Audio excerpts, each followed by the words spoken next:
Hi guys, happy Fitness Forum Friday. This is Jess and Nick again coming to you from Emerson Outpatient PT. And this week what we're going to be working on is just going over a plank. So it's a great overall body exercise. It's going to get stability in your shoulders. It's going to definitely do abdominals. It's going to do your legs too. We're going to do a couple different variations that are going to work some body parts a little bit more than others. They're something very easy to do at home. I'm sure a lot of people have been doing them. Even if you're doing yoga, actually, the plank is definitely a part of most people's chaturangas, so that's important. Big thing to talk about is that you want to make sure that your core is engaged and that your spine isn't really arched in one direction or the other. You want everything nice and straight, so neck, mid-back, and lower back. So the first variation, which is going to be a little bit more basic, is just getting into a forearm plank.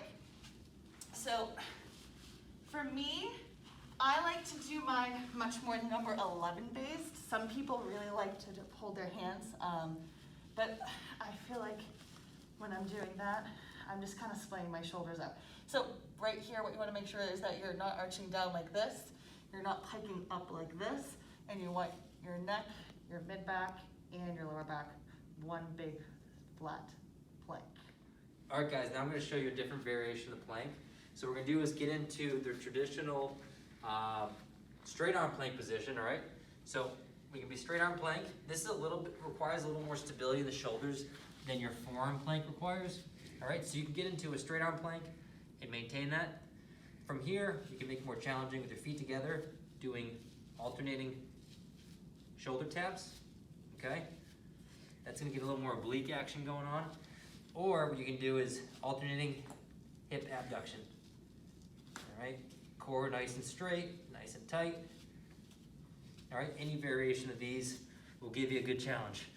All right, guys, so another variation which is going to combine the forearm plank and plank with straight extended elbows, but also a little bit of movement. So I feel this a lot in my shoulders when I'm doing it. So you can either start in high plank or low plank. Core really nice and engaged, everything nice and firm.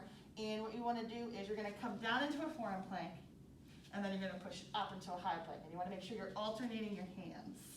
So you don't want to just keep doing the same shoulder over and over. Trying to keep your back nice and flat, and you don't want to do a ton of twisting with your hips. All right, guys, if you want to step it up another notch and make things a little more unstable, right? The less stability you have, the more your core has to work. All right, so what you can do is put your feet up on a ball. All right, here. And from here, what you can do is do a tuck, a knee tuck. Really challenge those abs. You still don't want to be curving your spine too much. Try to keep your spine nice and tight and just pull through the hips and knees.